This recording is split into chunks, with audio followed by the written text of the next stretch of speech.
इन्होंने जाति देख के लोगों का इनकाउंटर किया है, जाति देख के लोगों के घर तोड़वाए हैं। अमित शाह को दूरबीन लेके आना पड़ता है, कहते हैं साहब क्रिमिनल हमें दूरबीन लगा के नहीं मिलते हैं, और टैनी उनके बगल में खड़ा होता है। कुलदीप सेंगर बाइज्जत बरी हो चुका होता है, एक किसी मुसलमान को हटा दिया, वो तो मीडिया दिखा रही है, लेकिन केशव प्रसाद मौर्य वाला मीडिया नहीं दिखाया। समाजवादी पार्टी की रैलियां हो, चाहे आरएलडी की रैली हो, या कांग्रेस में जो प्रियंका गांधी जी रैलियां कर रही हैं, इन सभी रैलियों में अपार जनसैलाब आ रहा है। लोग अब बदलाव के मूड में है। जनता विकल्प देख रही है कि कौन भारतीय जनता पार्टी के खिलाफ मजबूती से काम कर रहा है, तो ये लोग अब यही काम करेंगे। अगर हम पंजाब की बात करें तो पंजाब में ये कांग्रेस को कमज़ोर करने का काम कर रहे हैं भारतीय जनता पार्टी के लोग, ठीक है, वहाँ भी इस तरह की घटनाएं देखने में आ रही हैं। और उत्तर प्रदेश में समाजवादी पार्टी के नेता हों या विपक्ष के जो तमाम नेता, अभी राकेश टिकैत साहब के यहाँ भी खबर आई थी कि उनके यहाँ भी इनकम टैक्स का छापा पड़ा है। तो इस तरह की घटनाएं ये करने के पीछे मंसूबा यही है कि ये लोग थोड़ा सा दबाव बनाए विपक्ष के लोगों पे। इनकी जो साजिश है वो पैसा तो मिल रहा है ना, वो तो आप देख रहे हैं ना, अपार संपत्ति, पैसा मिला, लेकिन वो पैसे मिलने वाली जो खबर है वो पूरी खबर नहीं चलाई गई, खबर दबा दी गई। पहली तो ये कि वो समाजवादी इत्र बांटने वाला जो था पम्मी जैन नहीं था, वो था पीयूष जैन, और उसके तार अहमदाबाद से जुड़े हुए थे। वो कन्नौज का, मूल रूप से कन्नौज का रहने वाला था, अहमदाबाद में वो व्यापारी था। वहाँ पे जैदी साहब एक इनकम टैक्स ऑफिसर है, कमिश्नर है। जैदी साहब को उसकी एक कंटेनर में तकरीबन 200-300 करोड़ रुपए की फर्जी पर्चियाँ मिली, फर्जी बिल मिले। उस बिल को मिलने के बाद गुजरात में हड़कंप मच गया। पीएमओ के लोगों ने और गुजरात सरकार के लोगों ने जैदी साहब को मैनिपुलेट करने की, उनको मैनेज करने की कोशिश की। जैदी साहब मैनेज नहीं हुए, मामला थोड़ा सा सेंसिटिव था, इस वजह से इन्होंने हाथ नहीं डाला, क्योंकि चुनावी माहौल था। अगर जैदी उन चीज़ों को बाहर निकाल देते तो हो सकता है कोई बड़ा विस्फोट हो जाता। इस वजह से यहाँ छापे पड़े।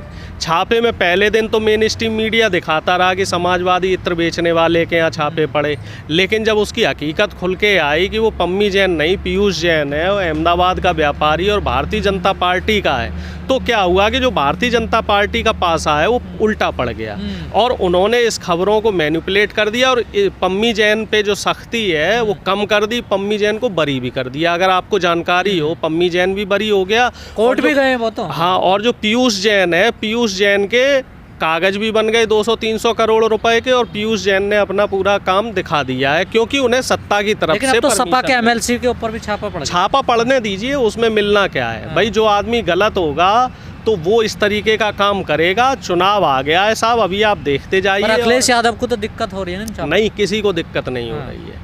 दिक्कत इस समय सिर्फ भाजपा को हो रही है, दिक्कत इस समय योगी आदित्यनाथ को हो रही है, दिक्कत इस समय मोदी जी को हो रही है। और मोदी जी की दिक्कत आप समझ लीजिए, पिछले 25 दिनों में मोदी जी 8 बार यूपी में आ चुके हैं, और कल भी आप बता रहे हैं कल मोदी नगर में आ रहे हैं। तो इसके पीछे आखिर क्या कारण है? अगर योगी जी ने काम दमदार किया है, योगी जी की सोच ईमानदार है, तो एक प्रधानमंत्री को उत्तर प्रदेश में आने की ज़रूरत क्या है?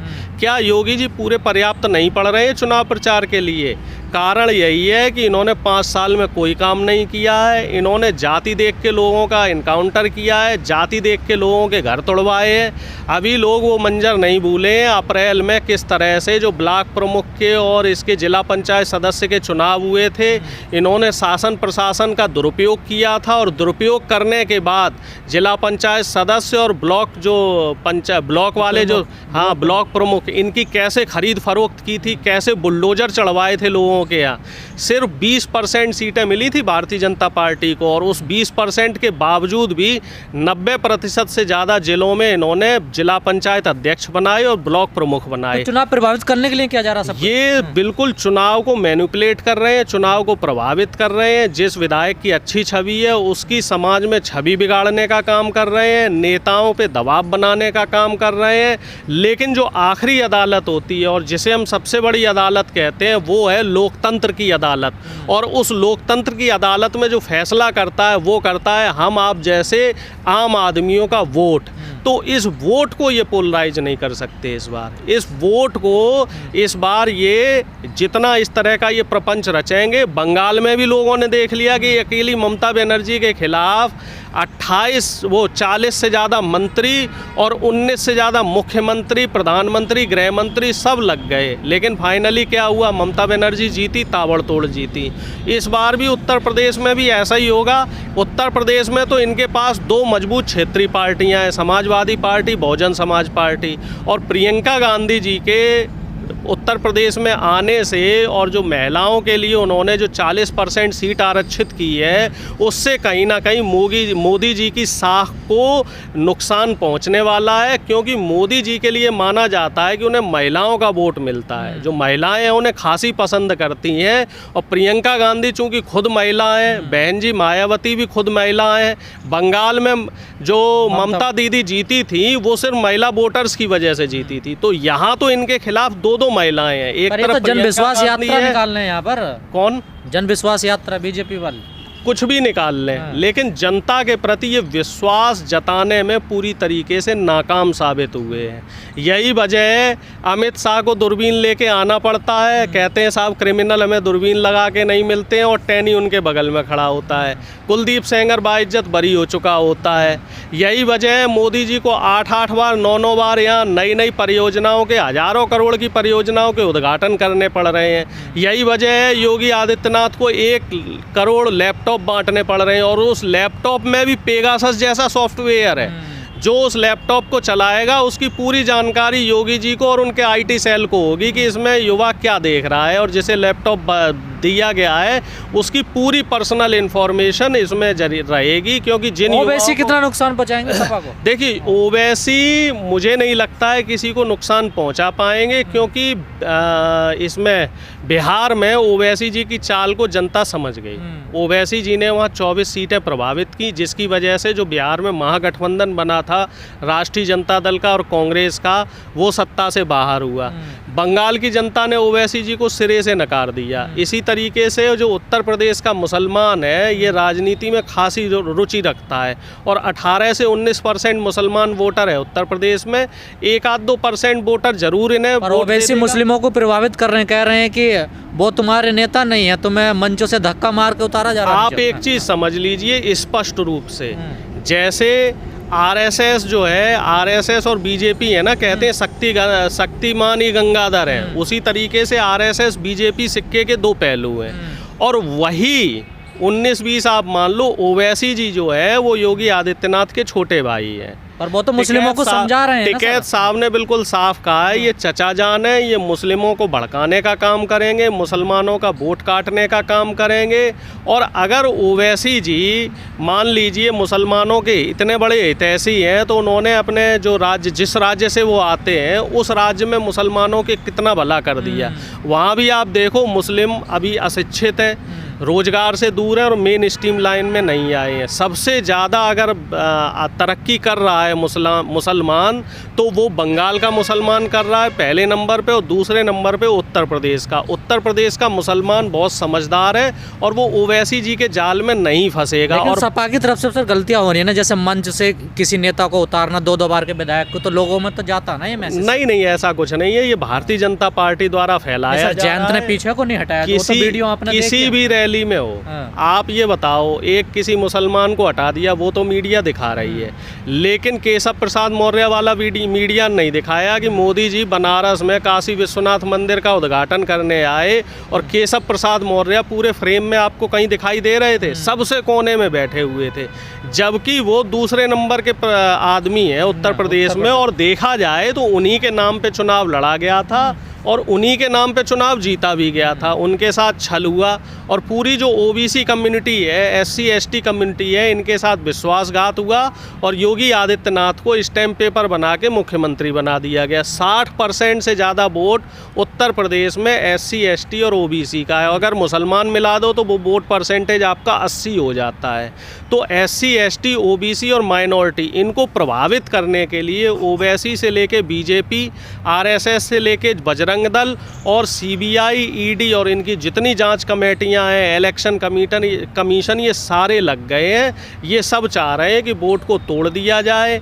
ओबीसी, एससी, एसटी और माइनॉरिटी के जो लोग हैं इनको प्रभावित किया जाए, कैसे भी इनके वोट 3-4 जगह बट जाएं जिससे बीजेपी को फ़ायदा मिल जाए। लेकिन मुझे ऐसा होता नहीं दिख रहा है। इस बार उत्तर प्रदेश में साफ तौर पे मैं देख रहा हूँ भारतीय जनता पार्टी सत्ता से बाहर होगी। एक बार आचार संहिता लग जाए, सभी पार्टियों के चुनावी मैनिफेस्टो आ जाएँ, तो उसके बाद जो ओबीसी, एससी, एसटी जो कम्युनिटी है वो एक बार निर्धारित कर लेंगे कि हमें सत्ता में किसे लाना है। रही बात महिलाओं की, तो महिलाएं या तो जितना आसान समाजवादी पार्टी के लोग समझ रहे कि हम चुनाव जीत गए, क्या आपको लगता है, आप तो लिखे पढ़े आदमी है, कि इतना आसान है भी चुनाव? भाई एक चीज़ आप समझ लो, ममता बनर्जी के पास सत्ता थी बंगाल में, ठीक है, फिर भी उन्हें एड़ी से चोटी का जोर लगाना पड़ गया था और खुद भी चुनाव हार गई। और एक बार को ये भी लगने लगा था कि क्या पता पश्चिम बंगाल में भारतीय जनता पार्टी उलटफेर ना कर दे। वहाँ से जो यहाँ से सेंटर से जो लोग गए थे वो लोग भी, उन लोगों को भी पूरी हेरा फेरी की गई थी। जो पुलिस वाले थे अब चूंकि उनके हाथ में पुलिस प्रशासन था, तो यहाँ भी लग रहा है, तो पुलिस प्रशासन को ये बहुत ज़्यादा प्रभावित नहीं कर पाए। तो समाजवादी पार्टी हो या बहुजन समाज पार्टी हो या कांग्रेस हो, इन तीनों पार्टियों को एक चीज़ तो स्पष्ट तौर पे समझनी पड़ेगी बहुत अच्छी तरीके से कि शासन और प्रशासन का ये लोग ज़बरदस्त तरीके से दुरुपयोग करेंगे और इसके लिए इन्हें पूरा मुस्तैद रहना पड़ेगा। ये ईवीएम में भी हेर फेर करेंगे, ये जो बैलेट आते हैं ना, जो पोस्टल बैलेट, उसमें भी ये हेर फेर करेंगे। तो इस चीज़ से बच के रखना पड़ेगा। और मुझे नहीं लगता कि ये चुनाव, ख़ास तौर से उत्तर प्रदेश का चुनाव, इस चुनाव पे मोदी जी की साख भी लगी हुई है, क्योंकि अगस्त या सितंबर के महीने में राष्ट्रपति चुनाव होना है। और भारतीय जनता पार्टी अगर उत्तर प्रदेश में सत्ता से बाहर हो गई तो इनके पास पर्याप्त वोट नहीं रहेंगे, क्योंकि ये पंजाब से, उत्तराखंड से और गोवा से, इन तीनों राज्यों से सत्ता से बाहर हो रही है। और उत्तर प्रदेश में 400 सीटें हैं। अगर इनकी भारतीय जनता पार्टी की 200 से कम सीटें आई तो राष्ट्रपति इनके मनमाफिक नहीं बन पाएगा। इससे मोदी जी की प्रतिष्ठा को भी बहुत धब्बा लगने वाला है। इस वजह से मोदी जी ने इस चुनाव को अपनी शान का और प्रतिष्ठा का विषय बना लिया है। और इसी वजह से ये 8 उद्घाटन तो अब कर चुके हैं। और चुनाव आने दीजिए, आचार संहिता मोदी जी यूनिवर्सिटी के, हाँ वही मैं कह रहा हूँ, आचार संहिता लगने दीजिए। उससे पहले तक मुझे लग रहा है ये कम से कम 50 नई परियोजनाओं का शिलान्यास कर देंगे, क्योंकि इन्होंने 5 साल कोई काम नहीं किया। 5 साल इन्होंने सिर्फ जनता को छला है, जनता के साथ झूठ फरेब किया। 1 साल तो किसानी बॉर्डरों पे बैठा रहा है। उससे पहले 6 महीने NRC CA का प्रोटेस्ट चलता रहा। उससे पहले भी तमाम प्रोटेस्ट चलते रहे, कहीं वकील हड़तालों पे रहे, कहीं बैंक कर्मी हड़तालों पे रहे, कहीं LIC वाले हड़तालों पे रहे, कहीं रेलवे वाले हड़तालों पे रहे। तो इस तरीके के जो तमाम मुद्दे हैं, इन तमाम मुद्दों में भारतीय जनता पार्टी चारों तरफ से विफल है, चारों तरफ से घिरी हुई है भारतीय जनता पार्टी। और भारतीय जनता पार्टी के पास सिर्फ एक ही रास्ता बचा है। अब हो सकता है ये हिंदू मुस्लिम करें या फिर कुछ इस तरीके का नया जो प्रोपेगेंडा है वो चलाएं।